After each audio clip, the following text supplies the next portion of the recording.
عمران نے فوراً جیب سے پڑیا نکال کر اس کا سفید رنگ کا سفوف کانتی لال کے گلاس میں ڈال کر رکھ دیا، کاغذ کی گولی بنا کر اپنی جیب میں رکھ لی اور گلاس کو 2-3 بار ہلا کر واپس میز میں رکھ دیا۔ اتنے میں باتھ روم کا دروازہ کھلا اور کانتی لال بڑے موڈ میں باہر آ کر کہنے لگا، اگروال جی، تم میرے سچے متر ہو، میرے سچے سنگی ساتھی ہو، اٹھو میرے ساتھ گلے مل جاؤ۔ کانتی لال پورے موڈ میں آ چکا تھا، عمران کو اس موڈ کا انتظار تھا۔ وہ ہنستا ہوا اٹھا اور اس نے کانتی لال کو اپنے گلے لگا لیا۔ کانتی لال بولا، اگروال جی، جیسی اگروال جی، میں اپنی سورگ باش ماتا کی شپت کھا کر کہتا ہوں کہ تم نے میرے من کو جیت لیا ہے۔ کانتی لال نے آج تک کبھی کسی کو اپنا دوست نہیں بنایا، لیکن آج کے بعد سے تم میرے ایسے دوست ہو جس پر آدمی کو اپنے بھائی سے زیادہ بھروسہ ہوتا ہے۔ عمران نے بھی اداکاری شروع کر دی تھی کیونکہ اس ڈرامے کا کلائمیکس شروع ہو چکا تھا۔ اس نے کہا، کانتی لال جی، آپ مجھے بھی ہمیشہ اپنے بھروسے کا دوست اور سنگی ساتھی پائیں گے۔ کانتی لال بڑا جذباتی ہو رہا تھا، شاید زندگی میں اسے کبھی کوئی قابل اعتبار دوست نہیں ملا تھا، یا اس نے کسی کو دوست بنانے کی کوشش ہی نہیں کی تھی۔ وہ صوفے پر بیٹھ گیا، عمران بھی اس کے سامنے بیٹھ گیا۔ عمران اس انتظار میں تھا کہ وہ کب گلاس میں بچی ہوئی شراب حلق میں انڈیلتا۔ کانتی لال خلاف توقع عمران کے ساتھ بڑی کھل کر باتیں کر رہا تھا اور اس عورت کے قصے بھی سنا رہا تھا جس سے اس نے جوانی میں محبت کی تھی، لیکن ان عورتوں نے اسے دھوکہ دیا اور کسی دوسرے کے ساتھ چلی گئی۔ جب دیر تک کانتی لال نے گلاس کی طرف توجہ نہ دی تو عمران کو فکر ہونے لگی کہیں کانتی لال گلاس کا مشروب چڑھانے بغیر نہ بیٹھا رہے، کہے کہ بس اگروال جی، اب میں جاتا ہوں، کیونکہ اب دیوداسی بھی اسے یاد نہیں آ رہی۔ کانتی لال باتیں کرتے کرتے ذرا سگریٹ کا کش لگانے کے لیے رکا تو عمران نے مشروب کا گلاس اٹھا کر اس کی طرف بڑھاتے ہوئے کہا، اس کا اثر ضائع ہو جائے گا میرے پیارے دوست، اس کو بھی پی جاؤ۔ کانتی لال نے خوش ہو کر گلاس پکڑ لیا اور بولا، اگروال، افسوس کہ تم نہیں پیتے، شاید کسی روز تم بھی میرے ساتھ پینا شروع کر دو۔ منصوبے کا تیسرا مرحلہ اپنے آپ قدرے آسان ہوتا جا رہا تھا۔ کانتی لال دیکھتے دیکھتے گلاس میں پڑی ہوئی ساری وسکی پی گیا۔ عمران نے اطمینان کا سانس لیا۔ عمران نے کھانا منگوا لیا۔ کانتی لال عمران کے ساتھ تھوڑا تھوڑا کھانا کھانے لگا۔ اس دوران اس نے صرف ایک بار ہی دیوداسی کے بارے میں پوچھا، راگنی جی ابھی تک نہیں آئی، لگتا ہے انہیں کوئی ضرورت سے زیادہ ہی کوئی بڑا کام پڑ گیا ہے، میرا بھی یہی خیال ہے، عمران نے کہا۔ اس کے بعد کانتی لال نے دیوداسی کو بھول جانا ہی مناسب سمجھا۔ عمران تھوڑی دیر کے بعد اس کے چہرے کا جائزہ لیتا رہا، کیپسول کے سفوف نے اپنا اثر کرنا شروع کر دیا تھا یا نہیں۔ عمران کا خیال تھا کہ کانتی لال مزید نہیں پیے گا، کیونکہ صاف لگ رہا تھا کہ اس کو کافی چڑھ چکا ہے، اوپر سے اس کو کیپسول کا سفوف بھی پلا دیا تھا۔ لیکن خدا جانے کانتی لال کے دل میں کیا خیال آیا، اس نے ام الخبائث کا لالچ کیا۔ وہ کھانا کھاتے ہوئے اس نے مشروب کا ایک پھر بھرپور ڈبل گلاس بنایا اور اس میں کوکا کولا ڈال دیا، بغیر سادہ ہی سارا چڑھا گیا۔ عمران کو فکر پڑ گئی کہ کہیں اس کی حالت خراب نہ ہو جائے اور یا یہ بے ہوش نہ ہو جائے یا بے سدھ نہ ہو جائے۔ ایسی حالت میں عمران اس سے کچھ نہیں پوچھ سکتا تھا۔ کانتی لال کی زبان سفوف پینے کی تھوڑی دیر بعد لڑکھڑانے لگی، اوپر سے وہ ایک پورا گلاس چڑھا گیا تھا۔ آخر وہی ہوا جس کا عمران کو خدشہ تھا۔ عمران نے پروگرام کے مطابق بہار کے ایٹمی موضوع پر بات کرنا شروع کر دی تھی۔ کانتی لال نے کھانا کھاتے کھاتے ہاتھ جھٹک کر کہا، اگروال جی، بھارت کا مقابلہ امریکہ بھی نہیں کر سکتا، پاکستان کی کیا حیثیت ہے تمہیں معلوم ہے، اور بولتے بولتے اس کی زبان لڑکھڑانے لگی۔ عمران نے جلدی سے کہا، کیا معلوم ہے کانتی لال جی، آپ کچھ کہہ رہے تھے، اگر ہمیں یقین دلا دو کہ بھارت پر پاکستان ایٹمی حملہ نہیں کرے گا تو ہمیں ہم اسی مہینے بھارت میں کارخانہ لگانے شروع کر دیں گے۔ کانتی لال بار بار سر ہلاتے جا رہا تھا اور روسٹ مرغے کی ٹانگیں بھی چباتا جا رہا تھا۔ عمران کی بات اس نے سن لی تھی۔ اس نے مرغ کی ٹانگ پلیٹ میں رکھتے ہوئے کہا، اگروال جی کارخانہ لگاؤ، جتنے لگا سکتے ہو لگاؤ۔ ہمارے پاس ایک ایسا طاقتور مٹیریل آ گیا ہے کہ اس کے پہلے میزائل کا تجربہ کرنے کے ساتھ ہی پاکستان ہاتھ جوڑ کر کھڑا ہو جائے گا۔ اور میں کیا کہہ رہا تھا؟ کانتی لال بار بار بات بھول رہا تھا۔ عمران نے کہا، آپ کہہ رہے تھے کہ پاکستان ہاتھ جوڑ کر کھڑا ہو جائے گا۔ ہاں، کانتی لال نے زور سے سر ہلا کر کہا، پاکستان کو ہماری طرف نظر اٹھا کر دیکھنے کی جرت نہیں ہوگی۔ عمران نے جلدی سے پوچھا، یہ ایٹمی مٹیریل کیا شے ہے کانتی لال جی؟ کانتی لال گلاس میں مشروب ڈالنے لگا۔ کمبخت وہ گلاس پر گلاس چڑھائے جا رہا تھا۔ عمران نے اسے روکنا چاہا تو اس نے ترش روئی سے کہا، اگروال تم کون ہوتے ہو مجھے روکنے والے؟ میں آج ساری پی جاؤں گا۔ عمران نے فوراً کہہ دیا، لیکن کانتی بھائی، پاکستان بھی تو ایسا پرمانو یعنی ایٹمی مٹیریل تیار کر سکتا ہے، پھر وہ بھی باہر سے منگوا سکتا ہے۔ اس پر کانتی لال پاکستان کے سائنسدانوں کو برا بھلا کہنے لگا۔ پھر اس نے سر کو جھٹکتے ہوئے بولا، اگروال، اس پرمانو سامگری یعنی مٹیریل کا ایک خفیہ کوڈ ہوتا ہے۔ جب پاکستان کو اس کا کوڈ نمبر نہیں معلوم ہوگا تو وہ کیسے اسے منگوائے گا؟ ہم اس کے علاوہ اس پر فضا میں بزم کرنے والے میزائل تیار کر لیں گے اور پاکستان دیکھتا رہ جائے گا۔ عمران نے مسکراتے ہوئے کہا، لیکن کانتی لال جی، یہ خفیہ کوڈ نمبر چوری بھی تو ہو سکتا ہے، آخر پاکستان کی ملک کی بھی تو انٹیلیجنس ہے، وہ لوگ بھی اپنے کام کے ماہر ہیں۔ کانتی لال نے ایک ہلکا سا کہکا لگا کر کہا، اگروال سنو، اس خفیہ کوڈ نمبر کا سوائے میرے اور کسی کو علم نہیں ہے۔ میں مر جاؤں گا مگر یہ نمبر دشمن کو نہیں بتاؤں گا۔ عمران نے کہا، لیکن اگروال جی، اگر بھگوان نہ کرے کہ آپ کا ایکسیڈنٹ ہو جاتا ہے اور آپ کی موت واقع ہو جاتی ہے تو پھر تو یہ ایٹمی مٹیریل بیکار ہو جائے گا۔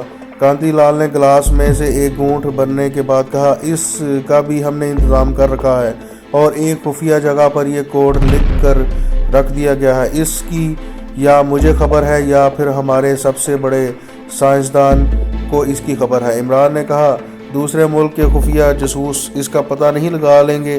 کانتی لال نے عمران کی طرف سر اٹھا کر دیکھا۔ وہ اپنی آنکھوں کے ڈیلے یا خود گما رہا تھا یا سفوف کے اثر سے گھوم رہے تھے۔ کانتی لال نے کھاتے کھاتے ہاتھ کھینچ لیا۔ اس کے دونوں ہاتھ کانپنے لگے، اس کی گردن ٹیڑھی ہو گئی۔ عمران نے اٹھ کر کانتی لال کو سنبھالتے ہوئے کہا، کانتی لال کیا ہو گیا؟ کانتی لال نے کوئی جواب نہ دیا۔ اس کے حلق سے غراہٹ کی سی آوازیں نکل رہی تھی، اس کی گردن ڈھلک چکی تھی۔ پہلے تو عمران کو لگا کہ یہ مر گیا ہے۔ اس نے کانتی لال کے سینے پر ہاتھ دباتے ہوئے کہا، اس کا دل تو دھڑک رہا تھا، اگرچہ دل کے دھڑکنے کی رفتار سست تھی۔ عمران نے اس سے بہت آوازیں دی، ہلایا جلایا، اس کے منہ پر پانی مارا، مگر کانتی لال بے ہوش ہو چکا تھا، اسے کوئی ہوش نہیں رہا تھا۔ عمران نے اسے وہیں صوفے پر لٹا دیا۔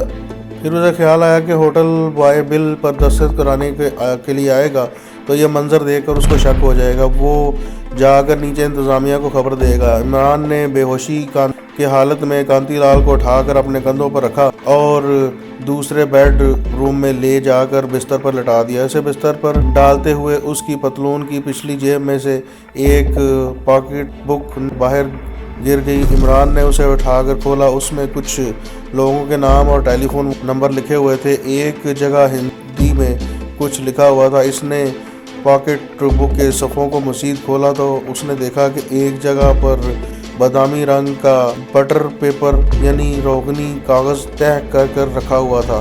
عمران نے اسے کھول کر دیکھا، یہ ایک چھوٹی کتاب کے سائز کا روغنی کاغذ تھا۔ اس پر نیلے حروف سے کچھ لکیریں سی ڈلی ہوئی تھی۔ ان لکیروں میں کہیں کہیں لال رنگ مارکر سے چھوٹے چھوٹے گول دائرے بنے ہوئے تھے۔ ایک نیلی لکیر لے کر اوپر والے کونے سے جا کر ذرا نیچے ٹیڑھی ہوتی ہوئی کاغذ کے نیچے والے کونے کی طرف آتی تھی۔ اس لکیر میں ایک چھوٹا سا سوراخ گول رنگ کا دائرہ تھا۔ اس دائرے کے پاس ہندی میں ایک لفظ لکھا ہوا تھا اور اس کے ساتھ ہی انگلش کے حروف میں اینکر لکھا ہوا تھا۔ عمران سمجھ گیا کہ یہ کسی اہم اور خفیہ جگہ کا نقشہ ہے۔ اس نے فوراً یہ کیا کہ روغنی کاغذ بیڈ روم میں لے آیا اور اسے میز پر پھیلا کر رکھ دیا۔ الماری میں سے اپنا کیمرہ نکالا اور روغنی کاغذ پر بنے ہوئے نقوش کی 6-7 تصویریں اتار لیں۔ یہ تصویریں فلیش گن کی روشنی میں اتاری گئی تھی۔ عمران کو یقین تھا کہ اس کے رزلٹ بہت اچھا ہوگا۔ اب وہ کانتی لال سے تو کچھ نہیں پوچھ سکتا تھا کہ اس نے سوچا کہ یہ پراسرار نقشہ سا مل گیا ہے، اس کی ہی کاپیاں بنا لیتے ہیں، ہو سکتا ہے یہی کسی کام آ جائے۔ اس نے کیمرہ الماری میں بند کر کے تالا لگا کر رکھ دیا، روغنی کاغذ لے کر دوسرے بیڈ روم میں گیا۔ کانتی لال بستر پر بالکل بے ہوشی کی حالت میں اسی طرح پڑا تھا جس طرح عمران اس کو ڈال کر گیا تھا۔ عمران نے کاغذ کو طے کر کے پاکٹ بک میں بڑی احتیاط سے رکھ دیا۔ پاکٹ بک کانتی لال کی پتلون کی پچھلی جیب میں ڈال دی۔ اس کے بعد عمران نے کانتی لال کو سیدھا کر کے بستر پر لٹا دیا اور کمرے کی بتیاں بجھا کر صرف ٹیبل لیمپ کی دھیمی روشنی رہنے دی۔ بیڈ روم دروازے کو آہستہ سے بند کر دیا اور ڈرائنگ روم میں آ کر سروس کو فون کیا کہ کسی کو برتن اٹھوانے کے لیے بھیج دیں۔ تھوڑی دیر کے بعد بوائے آ گیا۔ اس کے ہاتھ میں سنہری جلد والی کاپی بھی تھی جس میں 2 آدمیوں کے کھانے اور چائے کے بل پڑے ہوئے تھے۔ عمران نے بل پر دستخط کیے۔ ہوٹل بوائے برتن ٹرے میں رکھ کر لے گیا۔ عمران کی نیند غائب تھی۔ وہ بڑی بے تابی سے صبح ہونے کا انتظار کر رہا تھا کہ مراد خان کو بلوا کر اسے کیمرہ دے کہ روغنی کاغذ والے پراسرار تصویر کو ڈیولپ کروائے، مگر ابھی رات کے 12:15 ہی بجے تھے۔ اس نے ڈش آن کر دی اور ٹی وی کے پروگرام دیکھنے لگا۔ اسے باقی رات گزارنی مشکل ہو رہی تھی۔ 1-2 بار وہ بیڈ روم میں جھانک کر دیکھ آیا تھا، کانتی لال اسی طرح بے ہوش پڑا ہوا تھا۔ عمران اندر سے کچھ پریشان بھی ہو رہا تھا کہ اگر کانتی لال کو کچھ ہو گیا تو یہیں کہیں لینے کے دینے نہ پڑ جائیں، بڑی پرابلم کھڑی ہو سکتی ہے۔ وہ رات کے 1:30 بجے تک صوفے پر بیٹھا ٹی وی دیکھتا رہا۔ آخر اسے بھی نیند آ گئی۔ اس نے ڈرائنگ روم کی بتی بجھا دی، ٹی وی آف کیا اور بیڈ روم میں آ کر بستر پر لیٹ گیا۔ کچھ دیر کے بعد خواب میں اس نے دیکھا کہ وہ ایک پہاڑی پر چڑھ رہا ہے۔ چڑھتے چڑھتے اچانک اس کا پاؤں پھسل گیا ہے اور وہ نیچے گرنے لگا۔ وہ ہڑبڑا کر اٹھ بیٹھا۔ اس نے ٹیبل پر پڑی گھڑی پر نگاہ ڈالی۔ صبح کے 6 بج رہے تھے۔ اسے ہوٹل کی عقبی سڑک پر سے کسی وقت بھاری ٹریفک کے گزرنے کی دبی دبی آواز آ جاتی تھی۔ اسے اچانک کانتی لال کا خیال آیا۔ وہ جلدی سے دوسرے بیڈ میں چلا گیا۔ اس نے دیکھا کہ کانتی لال پہلو بدل کر سو گیا ہے اور اب اس کے خراٹوں کی ہلکی ہلکی آواز بھی آ رہی ہے۔ عمران نے خدا کا شکر ادا کیا۔ یہ اس بات کی علامت تھی کہ کانتی لال کی بے ہوشی ختم ہو چکی ہے اور اب وہ گہری نیند میں سو رہا ہے۔ ڈرائنگ روم میں آ کر اس نے پردہ ہٹا کر باہر کی جانب دیکھا۔ سڑک پر گاڑیاں آ جا رہی تھی۔ صبح کی سفیدی چاروں طرف پھیلی ہوئی تھی۔ وہ کھڑکی سے ہٹ کر صوفے پر آ گیا اور بیٹھ گیا۔ اس نے سروس کو فون کر کے کافی کی ایک پیالی کا آرڈر کیا اور ریسیور رکھ دیا۔ سوچنے لگا کہ پارکنگ لاٹ میں ہاشم وغیرہ کو فون کر کے بلائے یا نہ بلائے۔ اس کا خیال تھا کہ ہاشم اور سکندر ابھی اپنے گھروں سے پارکنگ لاٹ میں نہیں پہنچے ہوں گے۔ ہوٹل بوائے کافی لے کر رکھ کر چلا گیا۔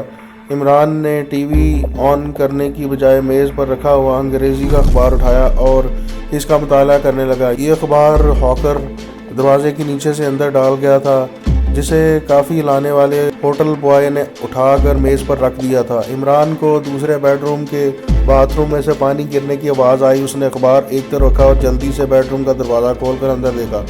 کانتی لال بستر پر نہیں تھا۔ اب باتھ روم میں سے کھانسنے اور دانت صاف کرنے کی آوازیں آ رہی تھی۔ عمران نے اللہ کا شکر بجا لایا کہ یہ شخص زندہ ہے، مرا نہیں ہے۔ وہ جلدی سے واپس صوفے پر آ کر بیٹھ گیا۔ کوئی 15-20 منٹ گزرے ہوں گے کہ بیڈ روم کا دروازہ کھلا اور کانتی لال نمودار ہوا۔ وہ بالکل ٹھیک ٹھاک حالت میں تھا۔ عمران کے ہاتھ میں کافی کا پیالہ تھا۔ دیکھ کر بولا، اگروال جی ہمیں بھی کافی وغیرہ پلا دیجیے، سر ذرا بھاری ہو رہا ہے۔ عمران نے ہنس کر کہا، کانتی لال جی میں تو اسی انتظار میں تھا کہ آپ اٹھیں تو کافی پئیں، لیکن آپ بڑی گہری نیند سو رہے تھے۔ کانتی لال صوفے پر آ کر بیٹھ گیا۔ اس کی آنکھیں ابھی بھی لال تھی۔ کہنے لگا، رات اپنے کوٹے سے زیادہ پی گیا تھا، بس اچھی چیز دیکھ کر دل للچا گیا تھا۔ آپ کو میں نے بڑی زحمت دی،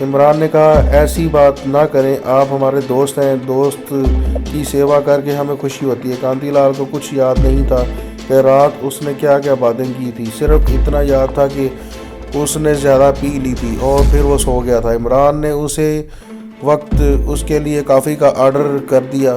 کانتی لال نے سگریٹ سلگا لیا، ایک ہاتھ وہ اپنے سر کو زور سے دباتے ہوئے بولا، اگروال جی میری یہ شروع سے عادت رہی ہے کہ میں اچھی چیز پیتا ہوں اور کبھی 2 یا 2 سے زیادہ یا 3 سے زیادہ پیک نہیں پیتا، لیکن رات میں لالچ میں آ کر کچھ زیادہ ہی چڑھا گئے۔ یہ بتائیں گے میں بستر پر جا کر خود لیٹ گیا تھا یا یہاں پر صوفے پر ہی سو گیا تھا؟ سچ پوچھیں تو مجھے کچھ یاد نہیں۔ عمران نے ہنستے ہوئے کہا، ارے نہیں اگروال جی، آپ تو بڑے آرام سے کھانا بھی کھایا اور میرے ساتھ ہی کھایا، بڑی مزے کی باتیں بھی کر رہے تھے، پھر جب آپ کو نیند آنے لگی تو آپ نے کہا کہ اب میں سونے جا رہا ہوں اور آپ اٹھ کر بیڈ روم میں چلے گئے، اور جب میں آپ کی خیریت معلوم کرنے کے لیے آیا تو آپ نیند میں تھے۔